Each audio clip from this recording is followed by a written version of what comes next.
Yeah, so welcome to today's guest lecture.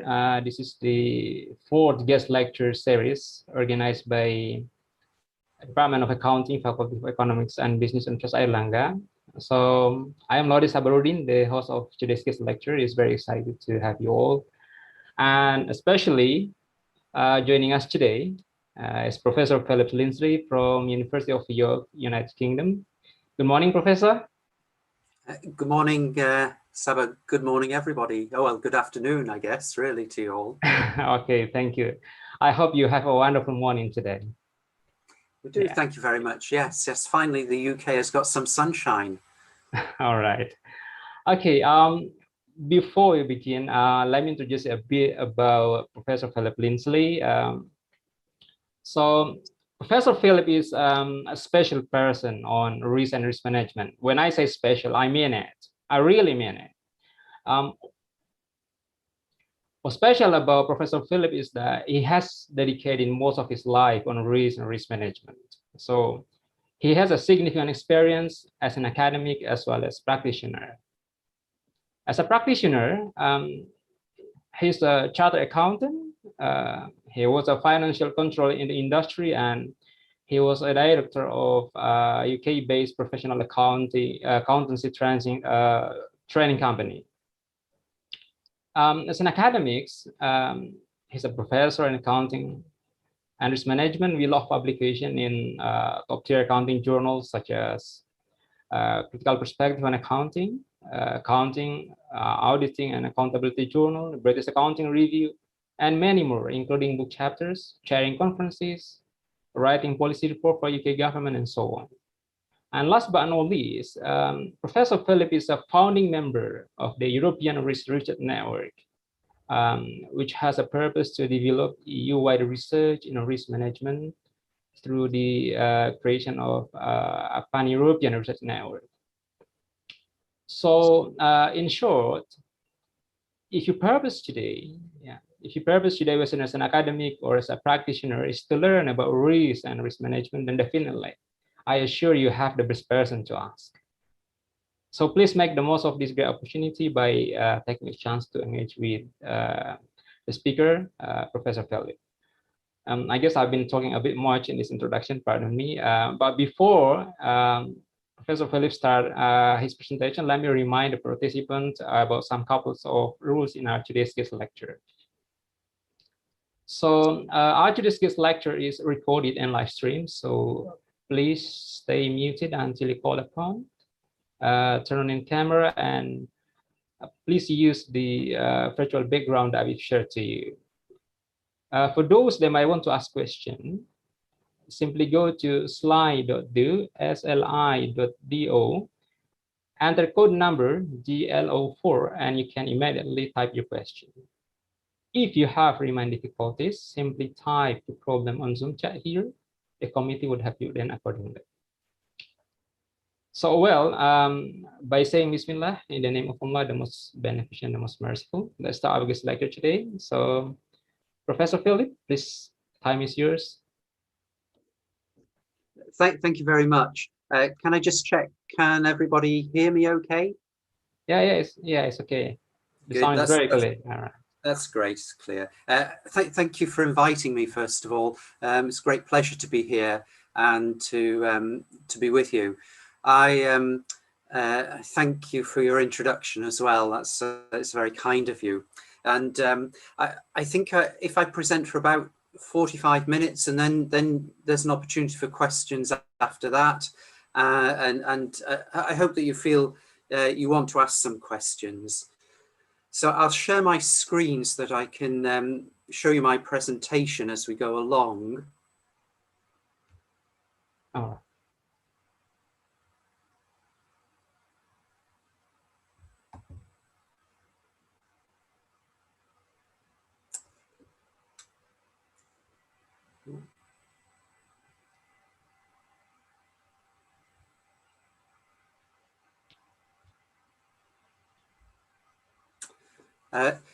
So hopefully you can see this screen where I'm going to talk today about risk, of course, because that's the area that research in and am most interested in.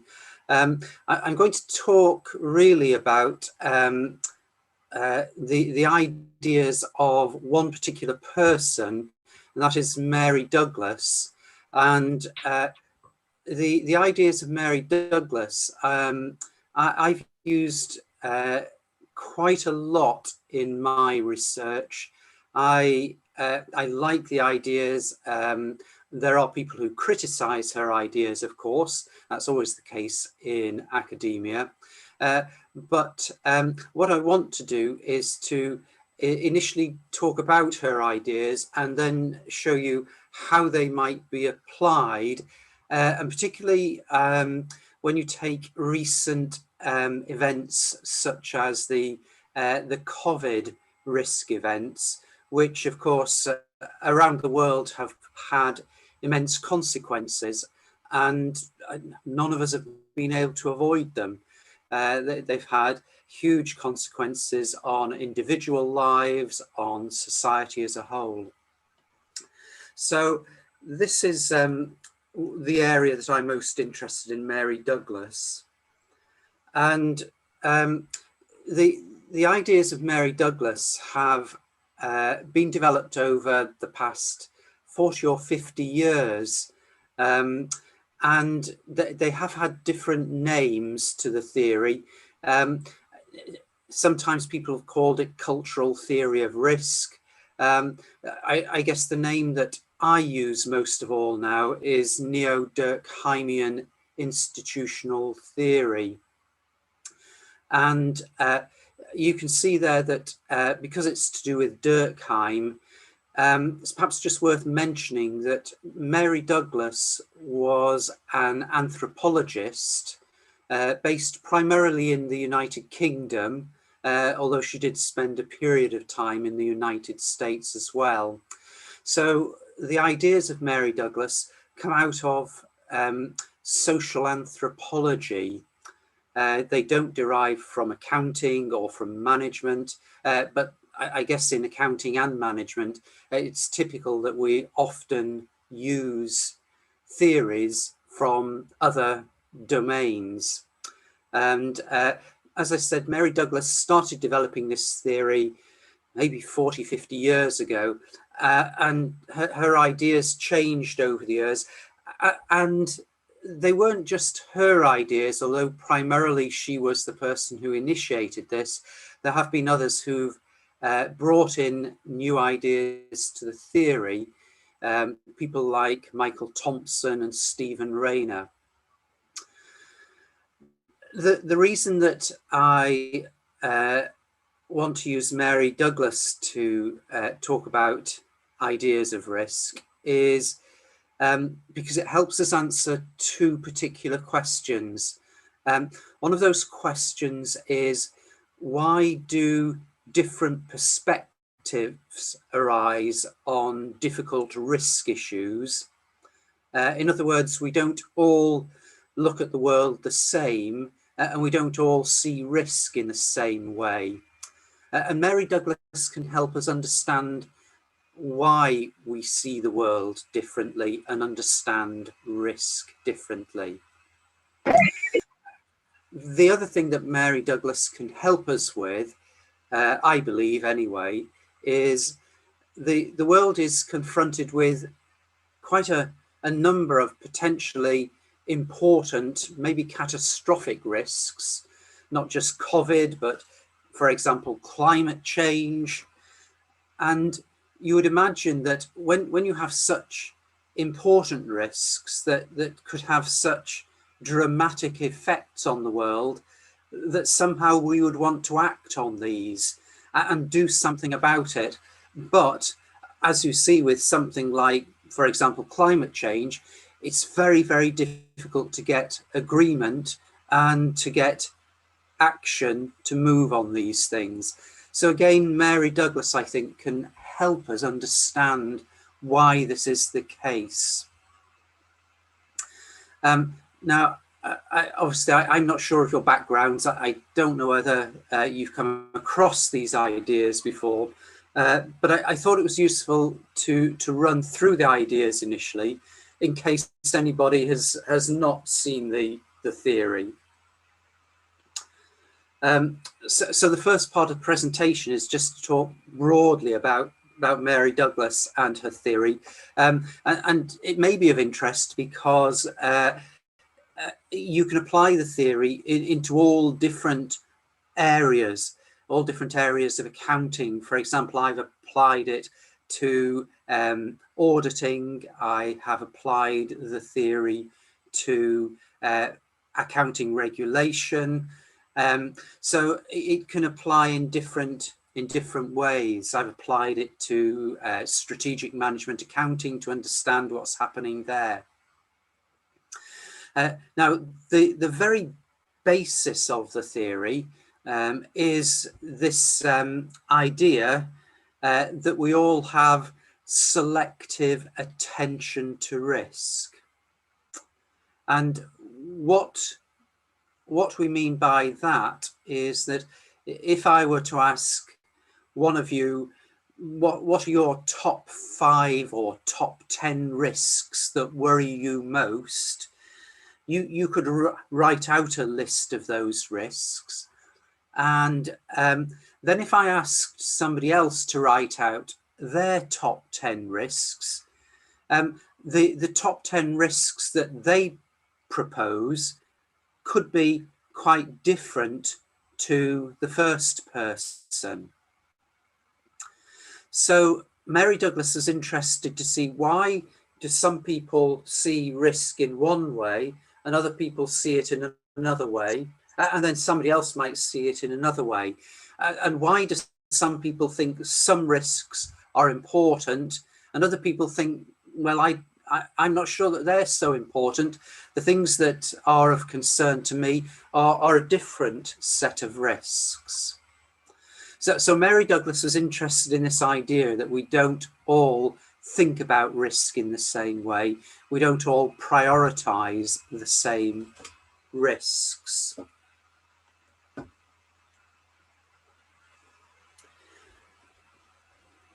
So once she started thinking about this, she then moved on to create the foundation for the theory. And the foundation for the theory starts from the premise that we are all social beings. It's very unusual for somebody to want to live alone. Really, most people want to live with other people. We want to live with family, we want to have friends, we want to feel part of other communities. So, for example, we want to go to work and feel part of our work community, part of our broader society in the country that we live.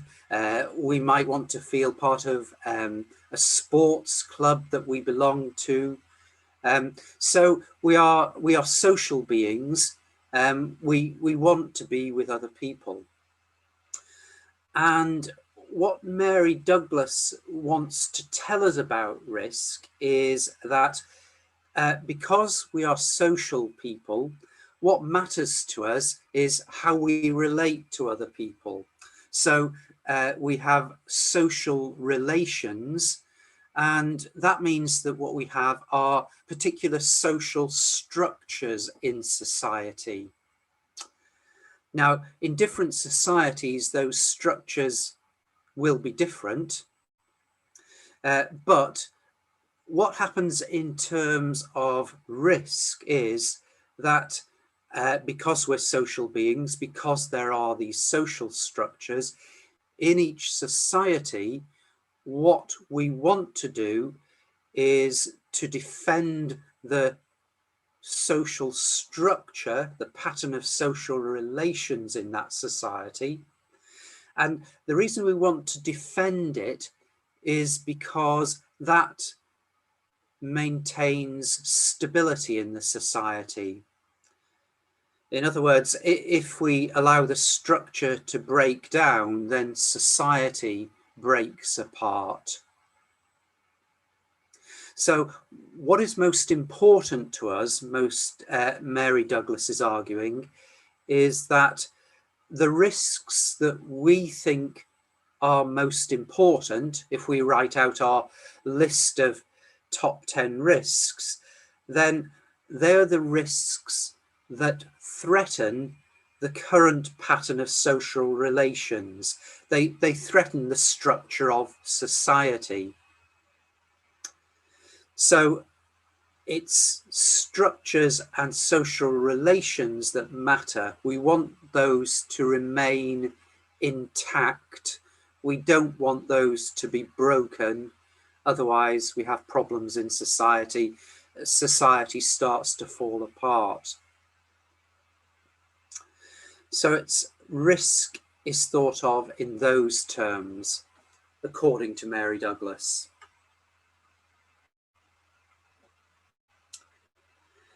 Now, because she's saying that risk is dependent on these patterns of social relations, how we relate to one another, then she had to think about how to understand those social structures.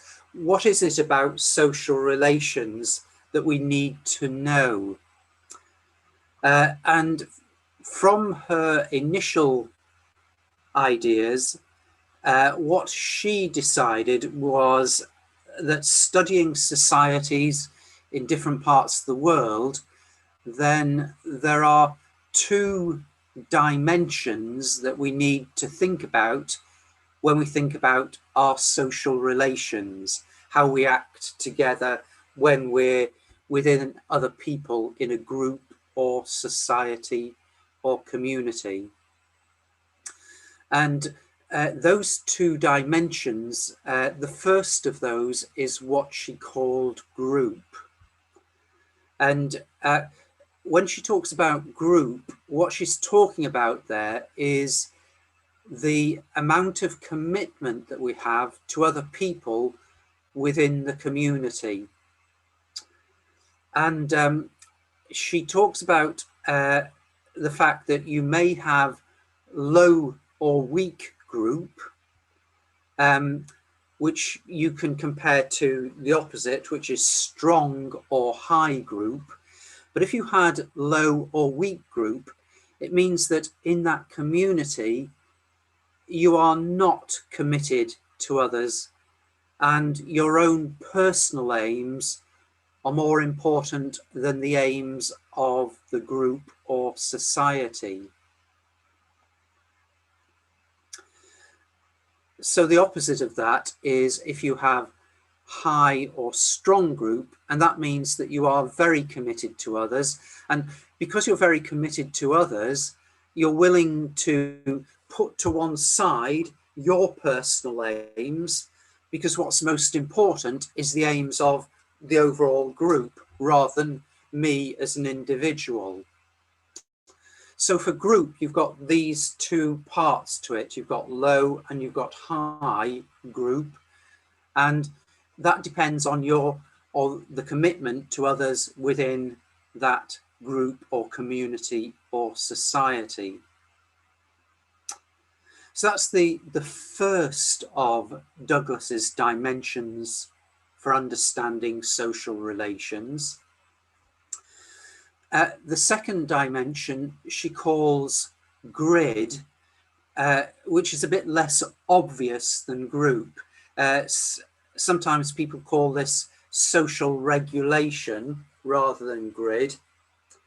And it's because it's to do with how much regulation society imposes upon me as an individual and you as an individual. And what this idea is about is that it's to do with how much freedom you have to select your role in society. So I'll give you an example of this. If you were to take somebody like my mother, then when she was growing up as a young woman, certainly in the United Kingdom, she had limited freedom to select, for example, what job she would take on, because there were certain jobs that were very much for women, and other jobs were really primarily for men. So that's social regulation. Society is saying there are certain things that as a woman you can do and certain things you can't do. And that applied to men in different ways as well. You know, for example, my father, if he had said he wanted to perhaps stay at home and look after the children rather than my mother, then society would have thought that very, very unusual. People would have said, but no, it's the role of the mother to stay at home and look after children, not the role of the father. So that's what social regulation is about, having freedom to select your role in society. Now, if social regulation is low or weak, then you are very free to select your role in society. Whereas if it is high or strong, then you have much less freedom to select your role in society.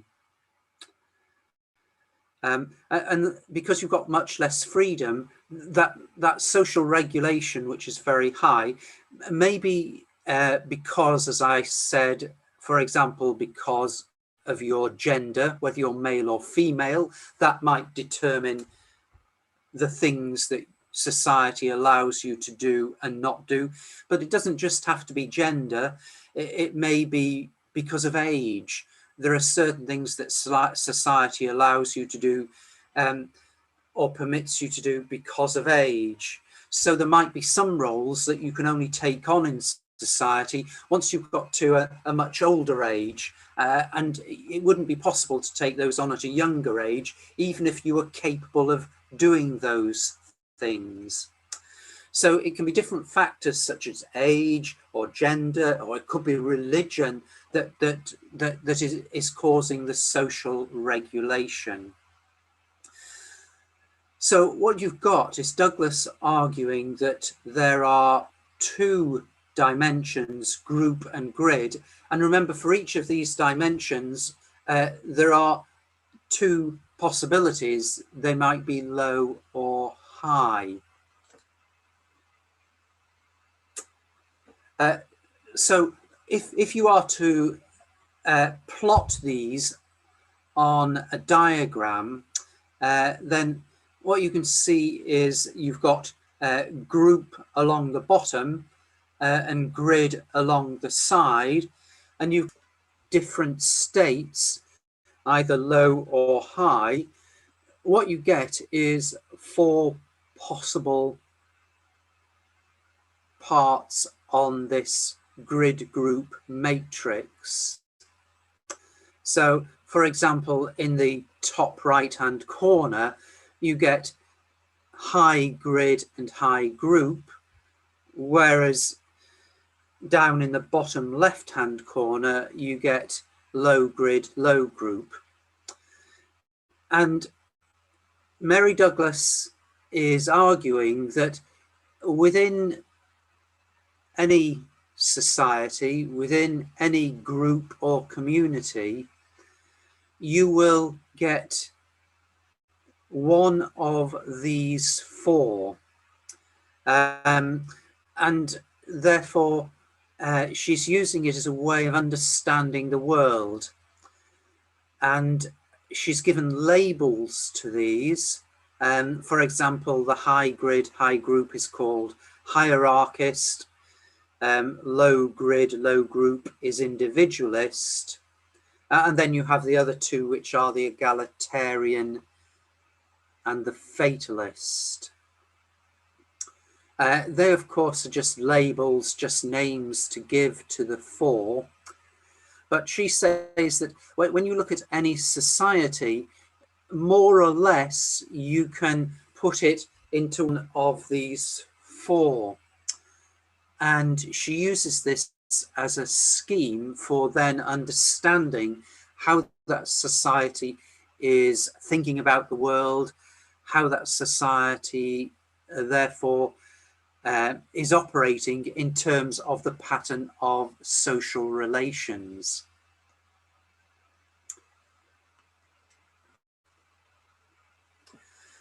And if you take these four, and you have to remember then what the grid and group dimensions are. If you take, for example, hierarchy, then what you've got to remember is that hierarchy was high group and high grid. So in terms of hierarchy, what you've got is a very strong group boundary. It's high group. So that's saying that we should be very committed to one another in the group. The group aims are most important. It's also got very high grid, high social regulation. So as well as having a very strong boundary around the group, it's also got very strong boundaries within the group.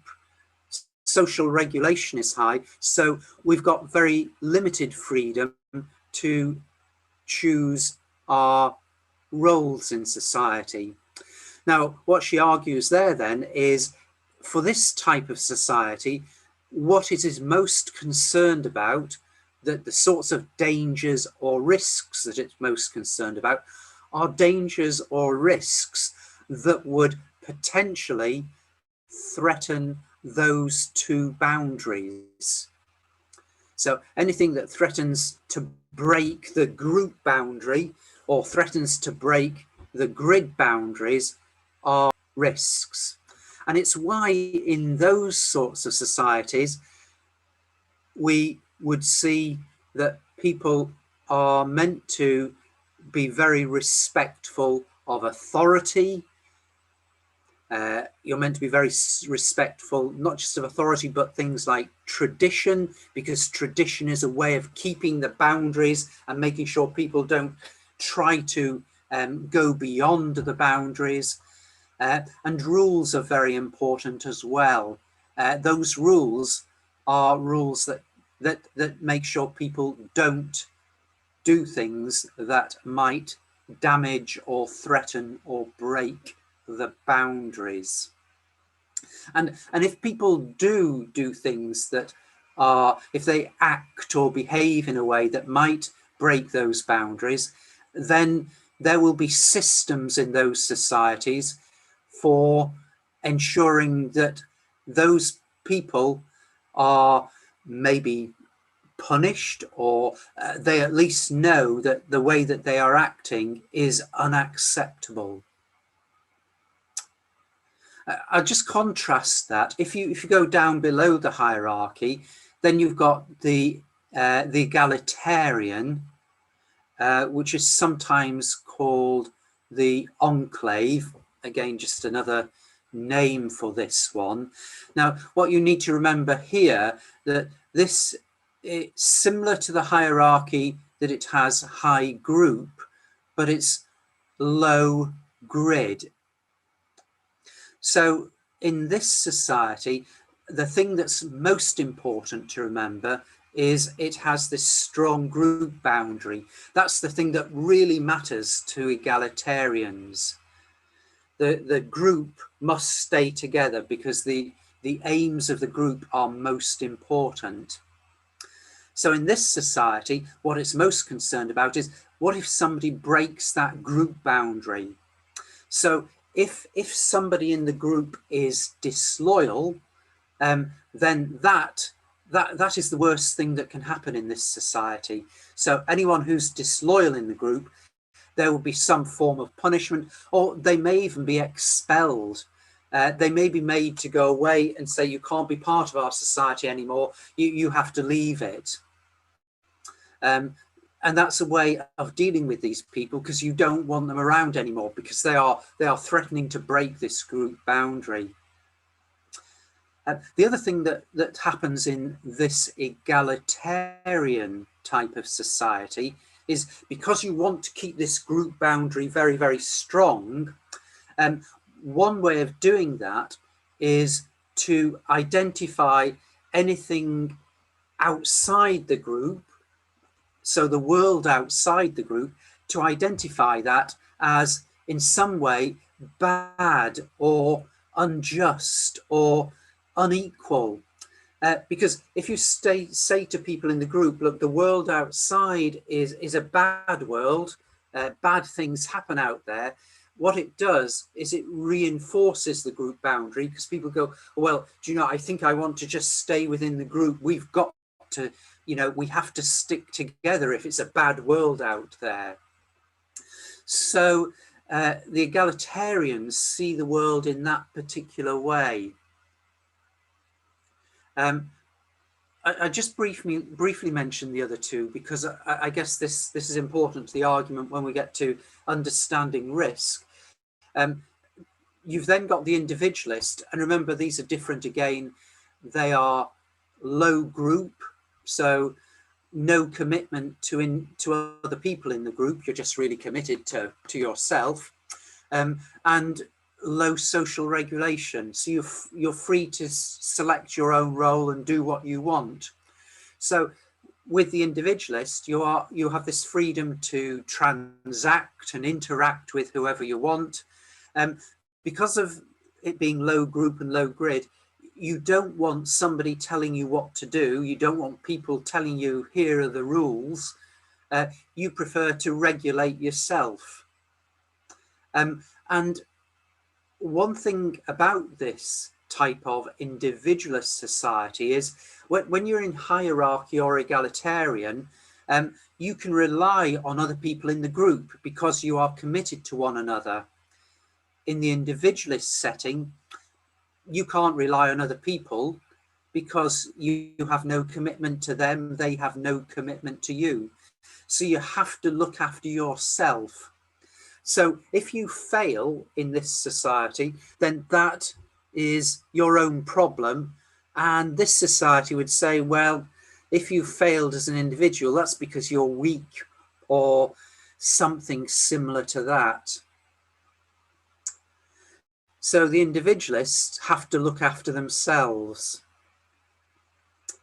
The final fourth dimension is the fatalist, or sometimes called the isolate. Now, this is low group, so they have no sense of belonging to a group or community. They don't feel that they belong, but it is high grid. So social roles are confined. There is social regulation saying to them, these are the roles that you can take on, but you can't take on other roles. So they feel that they have these impositions placed on them, but they don't belong anywhere. So they feel like they are an outsider because there's no sense of belonging.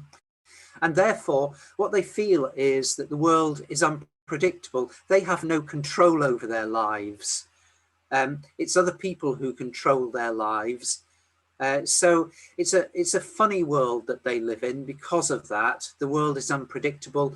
Bad things might happen at any time, but we don't know when, because somebody else is dictating to us what we can and can't do. And we don't know when they will do that or what they will do. So these are the four principal types of society that Douglas thinks exist.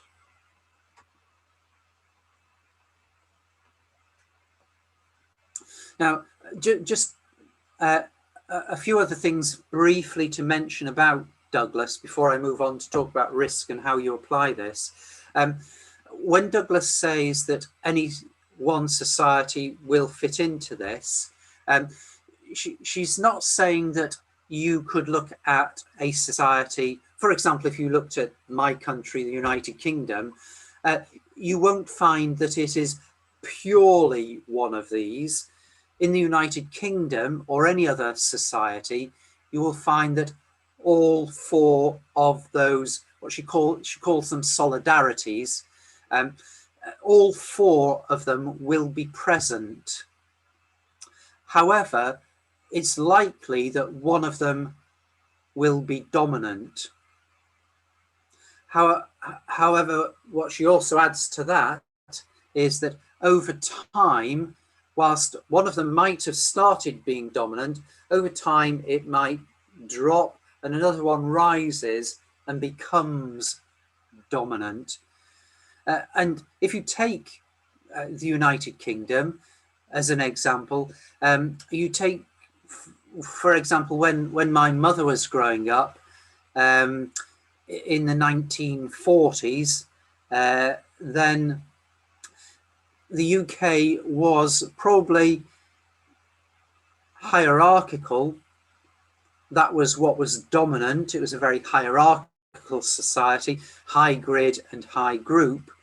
But over time, I think I would argue that it has become less hierarchical. So the hierarchy has dropped, and what has become more dominant is individualistic.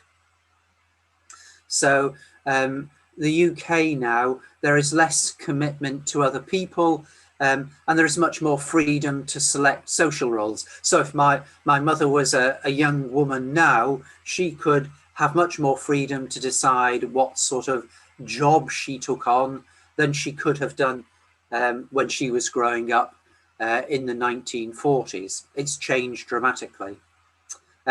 So you can get change happening. Douglas recognises that societies are not static, they are dynamic. But what you need is sufficient numbers of people to change solidarity for the dominance to change.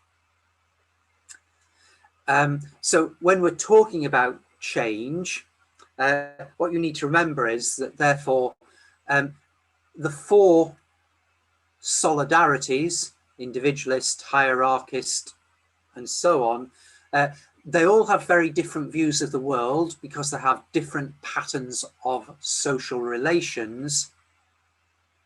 And because all four are present in any society or any group that you take, what they're doing is, in effect, arguing about which view is best. So if I'm an individualist, I'm arguing that individualist is best and trying to promote my view of the world. But a hierarchist will be saying, no, that's not the way to see the world. This is how you should see the world. And in the theory, the terminology that is used is that when the different four are trying to talk and promote their different world views, these are called cultural dialogues. So I'm trying to promote individualism, somebody else is trying to promote hierarchy. It's a cultural dialogue. And those dialogues are doing, well, two things. One, I'm defending my solidarity, I'm defending individualism.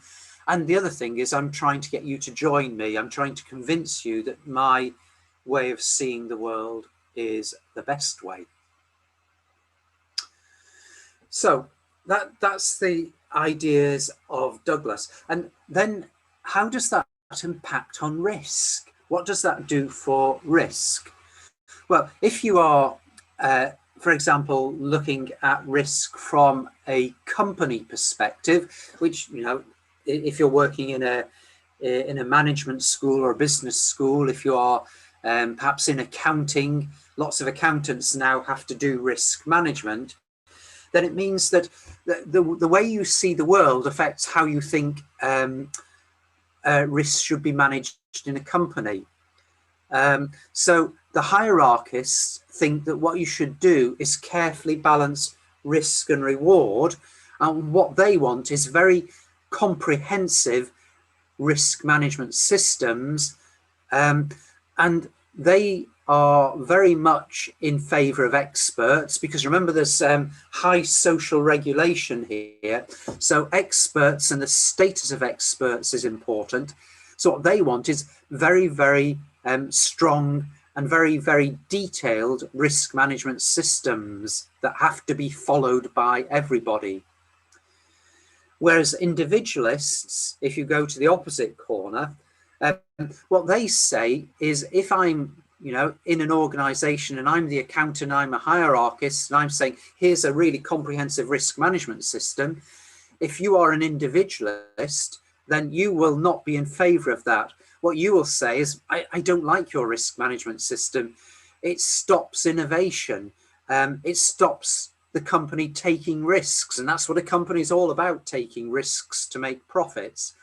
And I'm very accepting of the fact that, yes, I might make losses as an individualist. That might happen. But over time, what I believe is that I'll probably make more profits than losses. So I'm not worried about it.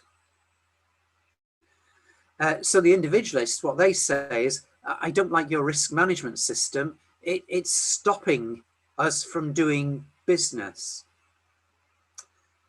However, the egalitarian will say, I don't like your risk management system because I don't think it's strong enough. So they're at the other end of the spectrum to the individualist. The individualist wants to throw the system out. The egalitarian wants to make it even stronger because they want to avoid losses. Because remember, they judge the world as a bad place, an uncertain place. There are lots of risks out there that we never know about. So they want a stronger, an even stronger risk management system. And then what you have is the fatalist. And the fatalist says, well, you know, this is a very unpredictable world. You never know what's going to come and happen. Not just week by week, but day by day or minute by minute. So the best thing you can do is keep your options open. When bad things happen, when risks happen, keep adapting your strategies. And in terms of risk management system, are risk management systems good or bad? Well, because you never know what risks are coming, any risk management system that you try to set up, eventually you'll find that it's inadequate, because at some point in time, a risk will happen that you never thought of. So you'll always be caught out. So all of these four have different ideas about risk and risk management. So when you get on to look at really difficult problems in the world, this is where you can see you get issues. So if you take an example beyond risk management, if you look at how people often debate about risk management, then Mary Douglas, and I suppose I would agree with this, you tend to see that when you get arguments about how to solve poverty, and we should be very, very deeply worried about poverty, because there are large numbers of people in the world who have insufficient resources to live on, then we get these four common arguments. And these can be matched to the four different solidarities. So you get some people who will say, and this would be a hierarchist view, when we're thinking about how to solve poverty debates, what we need to solve them is a very thorough approach, a very detailed approach to understanding what are the causes of poverty, and perhaps relying on experts to tell us how to solve this. And then we get comprehensive policies from government to try to solve poverty. And that's the way forward. Now, then at the opposite end, you get the individualists again, and the individualists say, no, it isn't for governments to solve poverty. It's for those individuals to solve things, because as individuals, they have to take responsibility for their own lives. And you get some people who are very harsh about this. They say, do you know what these people have to do? They need to go out and they have to get a job. They have to find a job and look after themselves. It's not government who has to look after them, it's the individual. And that comes from an individualist world view. And then the egalitarians will say to the individualists, no, that's not the case. It's not individuals having to take responsibility for their own lives. The reason that we've got poverty is because governments, business do not care enough. What we need to do is look after these people and show more caring attitudes to them. And then the fatalist will say, well, I can see what all three of you are saying there, but what you need to remember is whatever you try to do, there will always be poor people. There have been poor people for hundreds and hundreds of years, for however long we've had society. Some people have always been poor. There isn't a way to solve it. So you get these debates about poverty arising, and because they all see the world differently, these are cultural dialogues that are occurring in terms of poverty, they can't agree on what the best way forward is. And it's the same when you think about nature. If you think about climate change and the debates that people have about climate and the environment and solving it, then you tend to get four different views. And people who've written on climate change in the world of Mary Douglas, so there are some very famous names here. I've mentioned like Michael Thompson and Steve Rayner.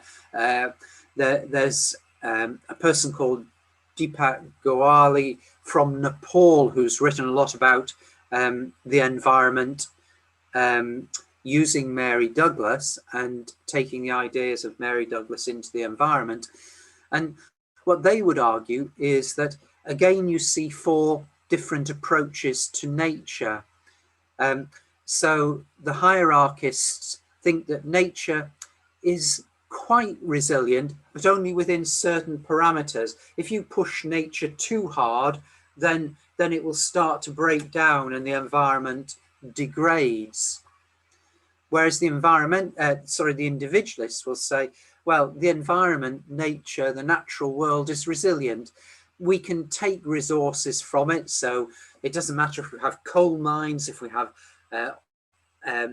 oil being taken from the earth. Nature is resilient.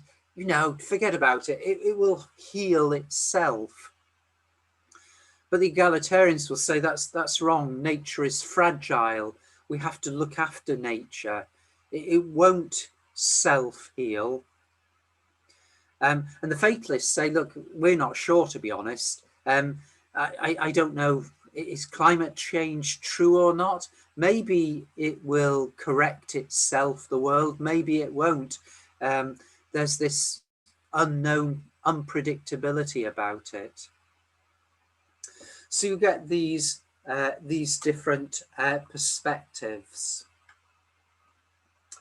So if we think about COVID-19 and applying Mary Douglas to it, then how would that work? We've seen across the world different responses to COVID-19, different responses by different governments. Different responses, not just to how governments should deal with the virus, but different responses within societies to whether we should wear face masks or not, different responses to whether it's good to have vaccinations. And if you think about Mary Douglas, or certainly if I think about Mary Douglas and how this might apply, then I think that what you potentially have are four different perspectives on COVID.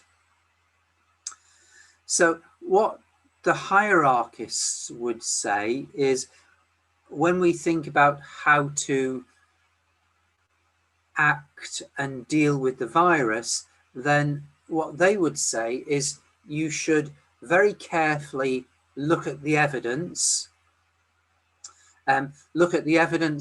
based on expert evidence, and that might be experts in health or experts in epidemiology and the transmission of diseases. And you use that evidence to decide how you act as a government.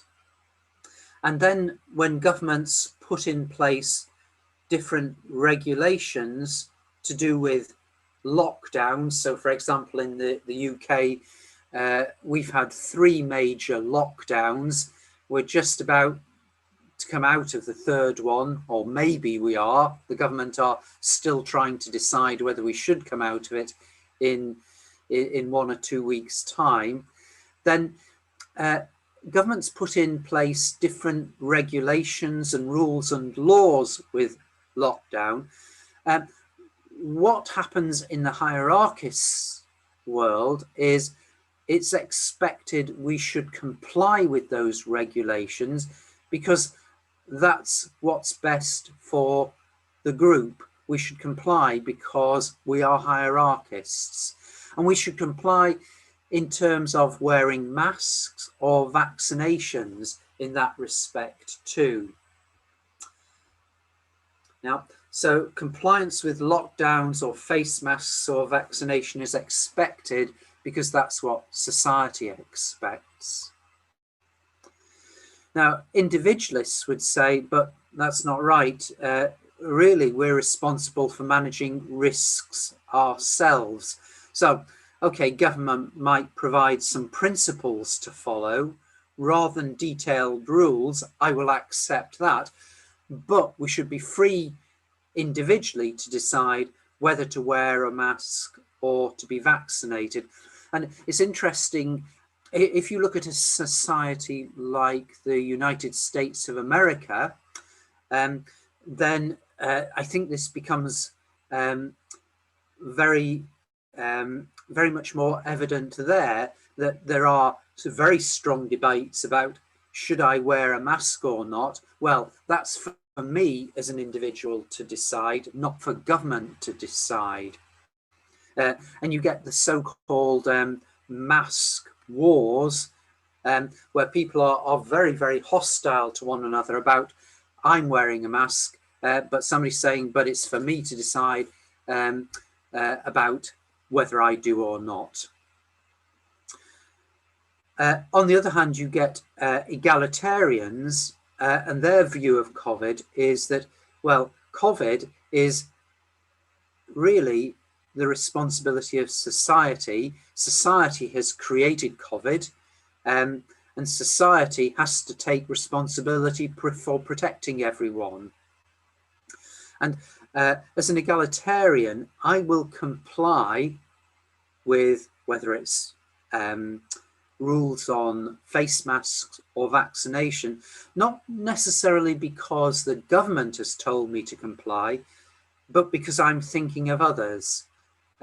I'm thinking that I should comply because I've got to protect others in society. And then there are some who are fatalist in society, and their view on COVID is, well, it's yet more proof that the world is unpredictable. Other things prove the world is unpredictable, climate change, poverty, but COVID is further proof of this. And really, well, COVID is such a difficult thing to know about. Is it best to act in one way or another? You know, should governments act in one way? Should they have lockdowns, or should they try for herd immunity? Well, to be honest, we're not sure which is the best way. All we can do is get by and hope things will eventually improve. And is it best if people wear masks, if we have lockdowns, if we have vaccinations? Well, nobody really knows which thing is most important to follow, which will be most effective. So you've got all of these debates going on in societies as to what is the best thing to do about COVID, and it's possible to map these debates onto Mary Douglas and to think about these debates in terms of what type of society you have. And so in different societies, you can think about different ways people are operating. Therefore, it's a reason that I use Mary Douglas, because I think it helps to try to understand what the debates are that are going on in different parts of the world. I'll show you just one more slide, because I think it rounds things off. This is from the World Economic Forum. The World Economic Forum meet every year in Switzerland, and one of the things that they have done for quite a number of years now is they debate different aspects when they get together, and it's politicians and businessmen primarily, so senior politicians, prime ministers, presidents, and senior business people, chief executives of some of the largest companies in the world. They get together in Switzerland, they talk about problems in the world, and out of this, every year they produce a global risks report.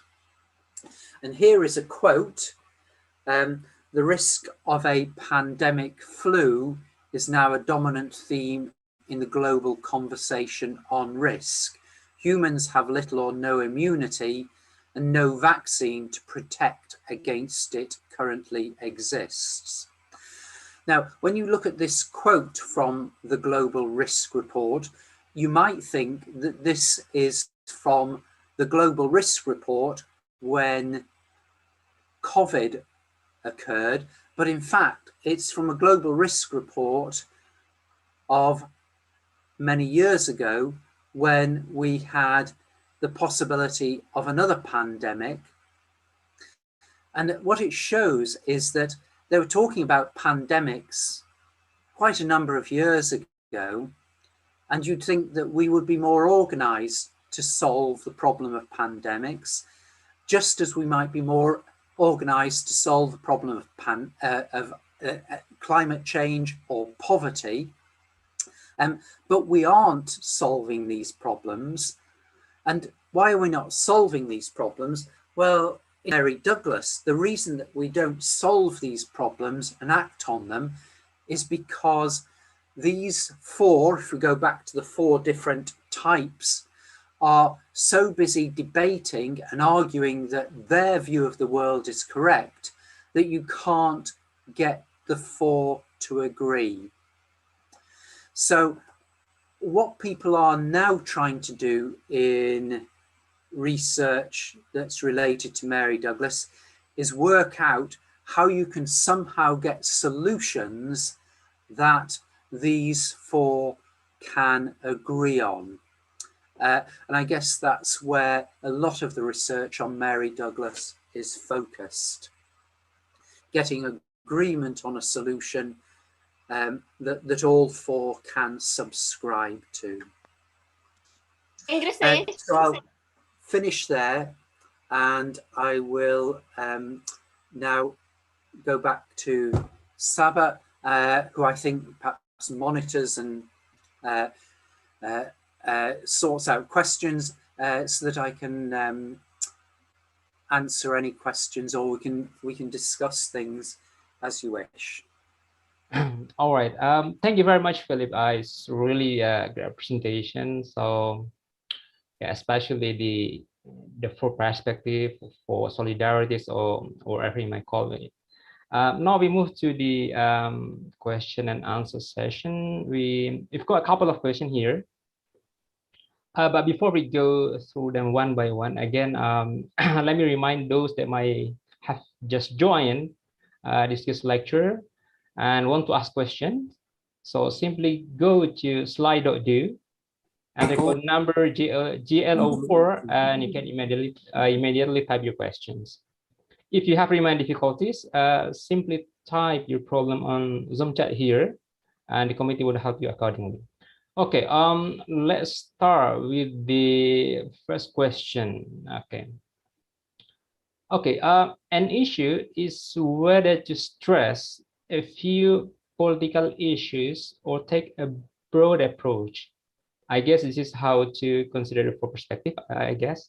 So the question is, which approach would work best? What ways and under what conditions?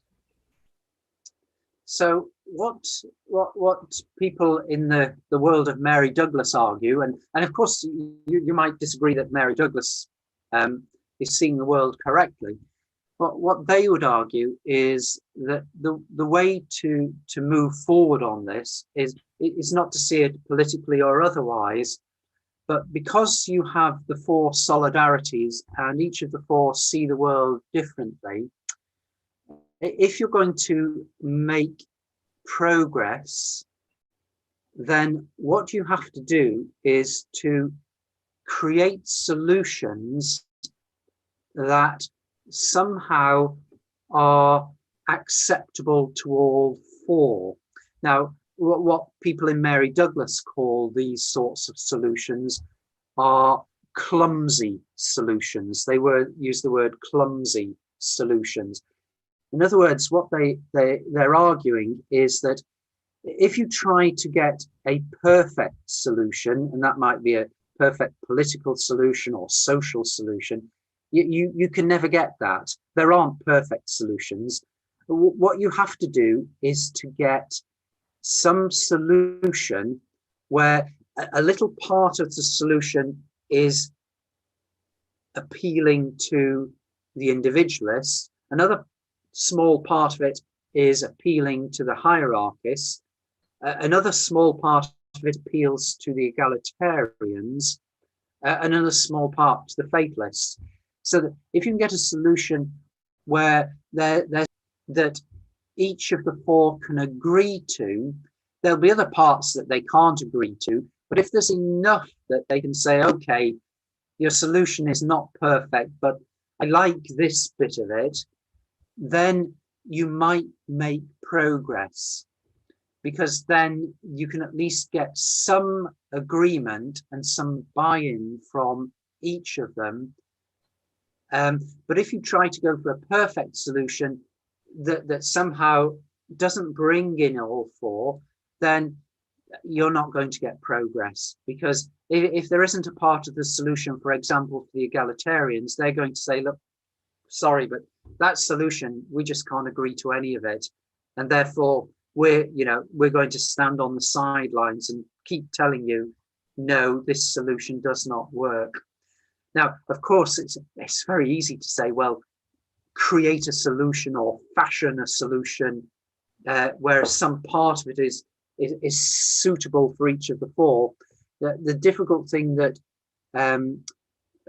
people in the research that I see that is to do with Mary Douglas, the difficult thing is them finding ways of setting up those solutions. And that's why people are currently working in this area of clumsy solutions. They're still trying to work it out, to be honest. How do you find a solution? You look at COVID, how do you find a solution that all four can agree to? Because they are very, very different ways of seeing the world. And that's why you're seeing quite strong differences about how to do things. The United States is particularly easy to highlight in this respect, because we've seen, the quite volatile debates in the United States, leading to violence, in fact, as to what to do in terms of wearing face masks, for example. It's a very, very difficult thing to do. So I think Mary Douglas, the followers of Mary Douglas, are trying to work this out. They haven't got a proper answer yet. All right.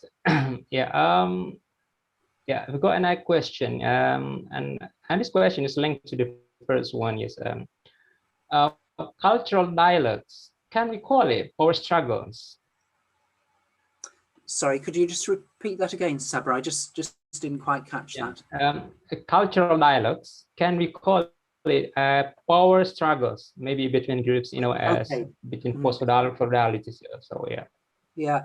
Well, yeah. Cultural dialogues, they are in a way a form of power struggle, because they are debates about which is the best way to live.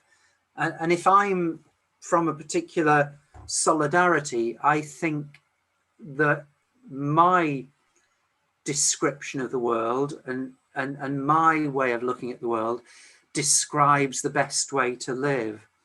So if I'm a hierarchist, then yes, I'm saying this is the way we should live. We should have very strong rules about how society is organized. We should respect authority. Different traditions matter greatly. So I'm saying this is how we should live. But then the individualists are saying, no, I don't want to live by those rules. I think we should have freedom, and not have so many rules. Yes, we need some rules. We know that. We've got to be some basic laws, but some basic principles to live by. But beyond that, I don't want detailed rules. I don't want you telling me what to do. So they are a form of power struggle in that respect. And they are people therefore arguing this is the way that we should be living, and it could lead to proper power struggles, in terms of how we want to live, that could lead to confrontations. So it goes beyond just being a dialogue. It becomes a proper confrontation as to how we should live our lives.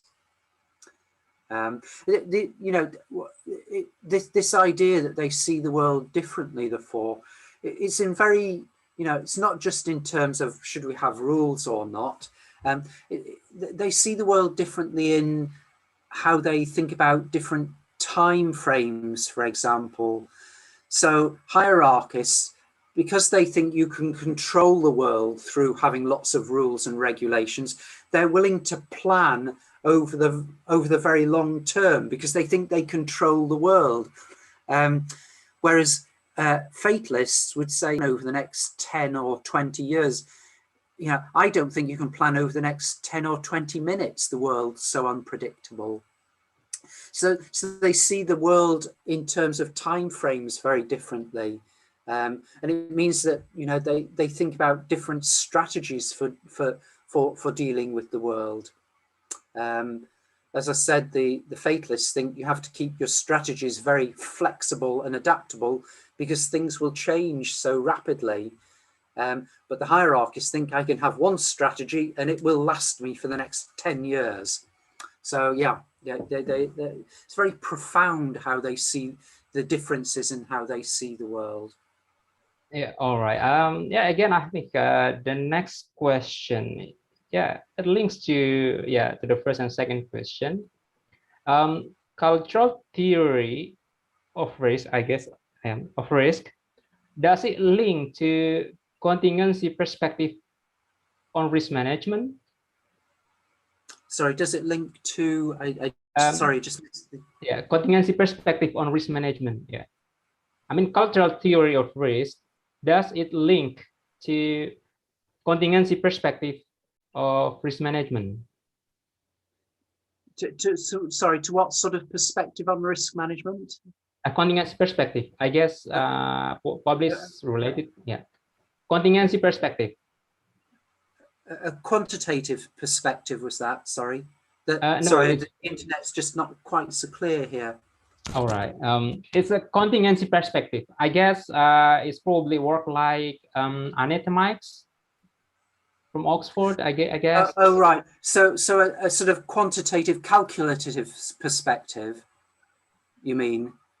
It's more like probably one way of managing risk might be different from one place or one company to others, or one country to another country. So there's a contingency perspective, a contingency aspect here. Oh, I see. Yes, yes. Yeah. Sorry, yeah. So yes, if you take a perspective such as Annette Mikes, and she takes, for example, a contingency perspective, what Annette Mikes does is try to build on, well, it's related to Michael Power's perspectives as well about calculative cultures, isn't it? The difference that arises between taking Mary Douglas to, say, the perspective of Annette Mikes is that Mary Douglas, first of all, is arguing there are these different four, and she's arguing it, she goes right back to a theoretical perspective based on social relations. If you take some of the ideas of Annette Mikes, and when she's published on risk management, she tends to look at two types of risk management in her papers, and has ideas about whether they are based on calculative cultures or not. Now, I think you have to be careful about taking that idea. First of all, I don't think two perspectives is sufficient to understand the world. I think you need more than that. And hence why I like Mary Douglas and her four perspectives. I think you also have to be careful about this whole idea of is a culture calculative or not. If I were using Mary Douglas, what I would say is that I think in every culture is calculative. All cultures will use quantification, but they will use quantification in four different ways. So they will use quantification to support their worldview. You know, I think we all use quantification to different degrees, but we will use it in different ways depending on the perspective, whether we're a hierarchist or individualist or fatalist or egalitarian. And I suppose I prefer Mary Douglas to the contingency sort of perspective of Annette Mikes, because Mary Douglas, you might disagree with the theoretical base, but I think it has a proper theoretical base going right back to basics and looking at society in its fundamental sense and saying, how do we understand society fundamentally, and then build up from that to understand how society thinks about risk and understands risk, and then you can put it into the context of risk management. So that's why I prefer Mary Douglas, and prefer it over a perspective such as Annette Mikes in that way. All right. Okay, we remain have some couple of questions here. Okay, another question is about COVID. When people or society don't believe about the pandemic, or they think this pandemic is a lie conspiration, is it risk also, right? I don't know what actually that question is, but yeah, it's more like whether we consider this, whether we consider the fact that a number of people, society don't believe in the pandemic, or they think that it's a lie conspiration. Yeah. No, I think that's a really good question, because yes, there are people and I didn't put it on my slide, but there are a number of people, and it's quite a significant number of people, who would argue that COVID doesn't exist. It is a government conspiracy, or it's Bill Gates as a conspiracy. There are different ideas about which person you should blame COVID on, but it's not real. It's to try to control us. Now, you could apply Mary Douglas to this. So some of these conspiracists are perhaps fatalists who, the way that they see the world is, it's a very unpredictable world. Remember that what they don't feel is that they belong to society, because they are not part of the group, because it's low group, but that society controls them, because it's high grid. So there's a lot of social regulation on these people. Now, these people could be very susceptible to conspiracy theories, precisely because they see the world in terms of, well, I'm being regulated and heavily regulated, but I don't feel a part of society. So I don't know quite why I'm being regulated or who is regulating me, as it were. I don't feel that I belong here. So you are very open to then somebody suggesting, well, you know what this is? This is government. It's just another way of controlling you, isn't it? And I don't belong to society, so I don't look on government favorably. I look on it as something that's just there that puts the control in place.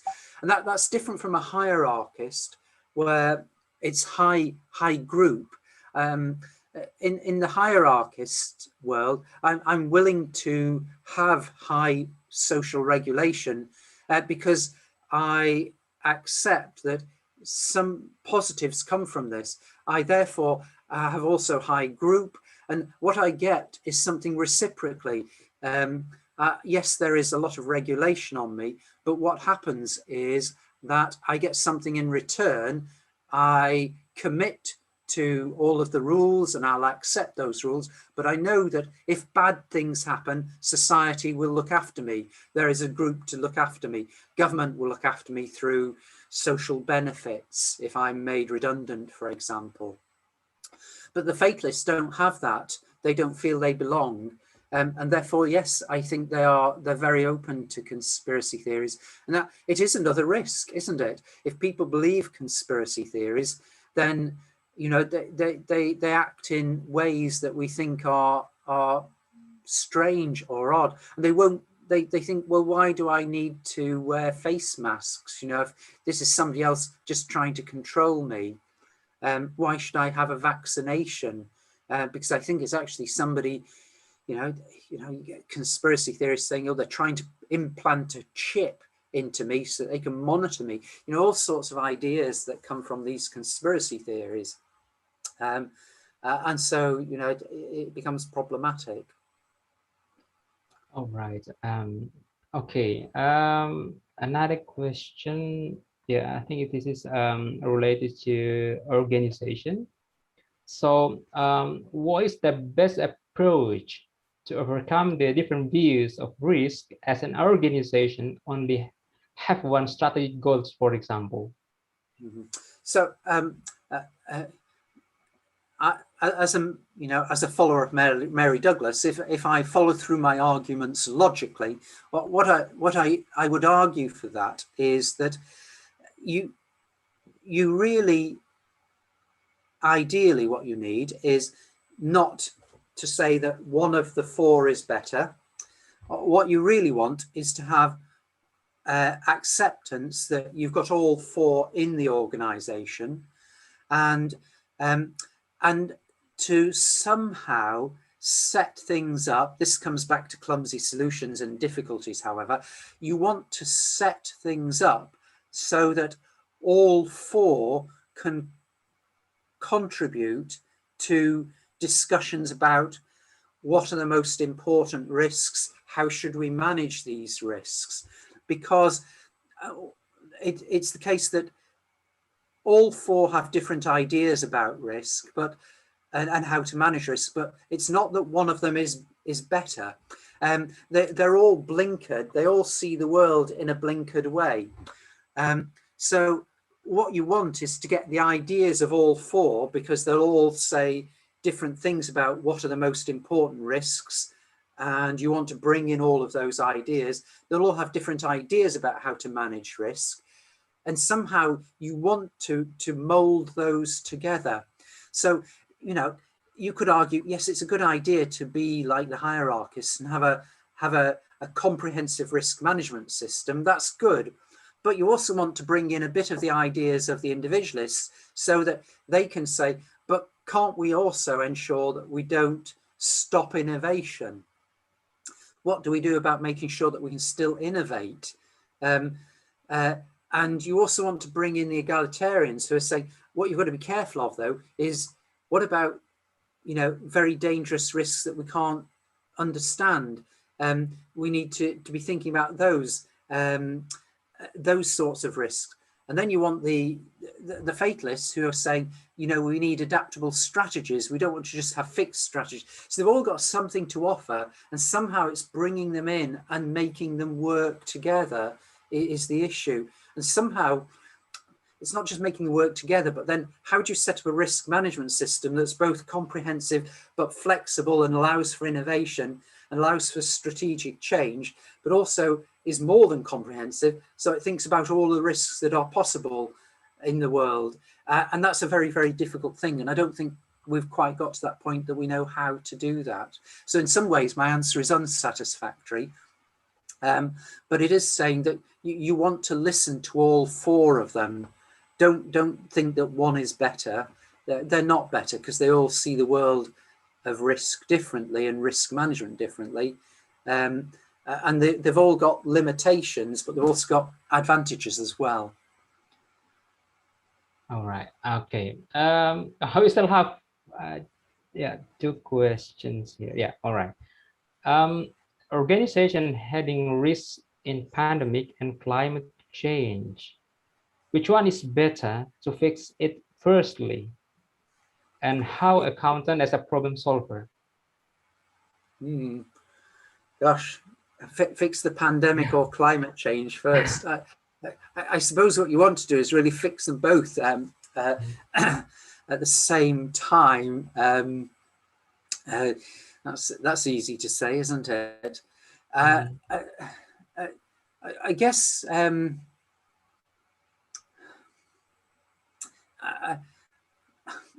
what would come logically from Mary Douglas is that in some ways they're connected, aren't they? Or they can be connected. So some of the issues to do with the pandemic and how it's arisen are to do with our attitudes to how we think about nature and interact with nature. So in some ways, pulling them apart is quite difficult, I think. And I know that, you know, that therefore that sort of is to argue that you need to deal with both together. Obviously, there is a real, well, there's that dilemma, isn't there, or that debate, I should say, going on about governments during the pandemic. They got pulled apart, didn't they, or in terms of should we prioritize health? But if we prioritize health, what is that going to do to the economy? So they were dealing with a very, very difficult dilemma, and you know, obviously they you know, rightly tended towards health, because you know, you want to protect the lives of your citizens, and yes, you need to look at what you can do after that in terms of the economy. And now what we're worried about is that if we come out of the pandemic, what governments will do is prioritize rebuilding the economy, but they'll do that forgetting that there is the climate. So I guess what I, you know, I would want them to try to somehow prioritize them all. Now they might argue, but it's very, you know, it's too difficult to do that. You know, getting agreement on one is difficult. Getting an agreement on 2 or 3 things is even more problematic when you're dealing with such major issues in the world. I suppose if I went back to clumsy solutions, I might argue, but if somehow you can get the 4 to work together, if somehow we can work out how to fashion clumsy solutions, then maybe that would give us a breakthrough, that we can look at these very, very difficult, you know, that often called wicked problems, aren't they, in the world of public administration. We might get some way of moving forward on all of them at the same time, because we can get you know, the advantages of working together and get agreement as well. You know, because it is very worrying. The pandemic is extremely worrying. Climate change is getting to a point where everybody is, you know, the scientists, all the reports that we're getting are that we are at a very dangerous point in terms of climate change. And if we don't act now, there's no turning back. But that, we've known this for 20, 30 years, that we should have been turning back. Yeah, very, very problematic. So slightly unsatisfactory answer from me probably there, but I think we have to act on all of them, and get the four solidarities working together. Okay, all right. I think, yeah, we still have 9 minutes to go. So this is the last question so far. I mean, how did theory, I think this is cultural theory of Mary Douglas, be applied to risk reporting? How could it be applied to risk reporting? Yeah. Well, so yes, I do research on risk reporting and risk disclosure, as well as Mary Douglas. I have applied it to in one paper to risk reporting, but you can apply it in the sense that companies now put into their annual reports their risk reports. They explain what they are doing about risk. Traditionally in accounting, when we do research looking at company disclosures, when people have done a lot of research, for example, on CSR disclosures. They've done a lot of research on sustainability disclosures. They've tended to use theories like stakeholder theory, legitimacy theory to look at disclosures.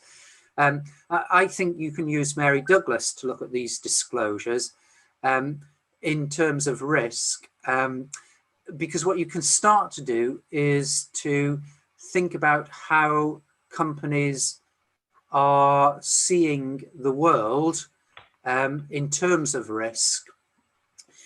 You could take annual reports, for example, of different companies, look at their risk disclosures, and if you look at how they talk about risk, how they discuss their strategies for managing risk, what you can potentially do is then start to say, well, can I align the disclosures of this company with one of the 4 solidarities? So is this company talking about risk in the way that an individualist would talk about risk, or is it talking about risk in the way that a hierarchist would do?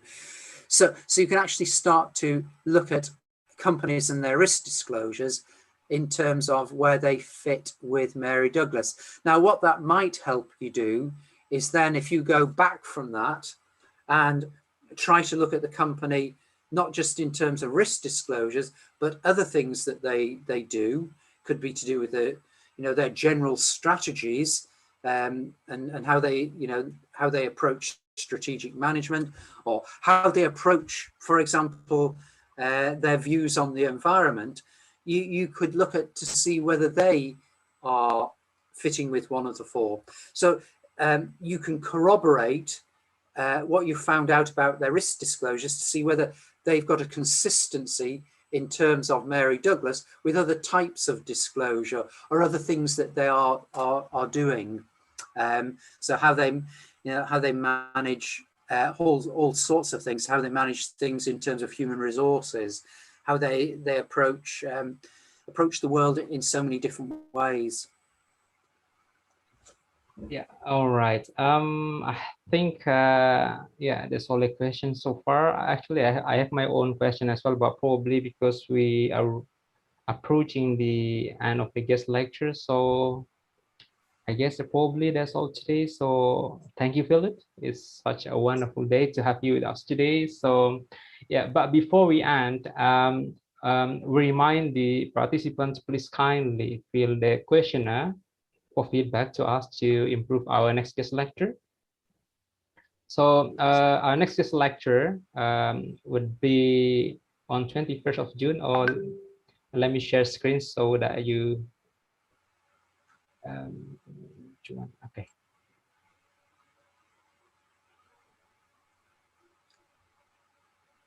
Yeah, so this is our next guest lecture. would be on 21st of June, and the speaker would be Professor David from University of Western Australia, and the topic would be professional skepticism in public sector finance, governance, and audit. So second, Phillips, our head of department, actually want to greet you personally and want to thank you personally and probably have some exchange words with you. I don't know, but I mean, if you don't mind, probably could you join the breakout room so that our head of department could have some exchange words with you? Will be that okay? Of course it is. Yes, no, delighted. Thank you very much for hosting, and I hope it's been interesting to people. Yeah. Okay. Please, the committee provide the breakout room so that the head of department would have an opportunity to have some small talk with Professor Phillips. And another one is okay. We would like to document this guest lecture, so please, the committee take the photo of participants. So all participants, please turn on your camera. Okay. Please, anyone from the committee to take the picture.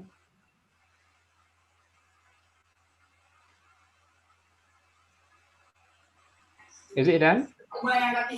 Okay, yes, it is done. Thank All you. right. Okay, perfect. The photo session is done. So it's time for closing. Professor Phillips, again, thanks for the great presentation and wonderful Q&A. I guess there are many questions, but yeah, the problem is that we still have limited time, so probably we could have the discussion later on. So it's really a great pleasure to have you with us today. So finally, to all participants, thank you all for attending. We hope you enjoyed the guest lecture today, and see you on our next guest lecture. And please don't hesitate to get in touch with us if you have any question or queries. Okay, Assalamualaikum warahmatullahi wabarakatuh, and good afternoon, everyone. Okay, please, from the committee, provide the link to the breakout room.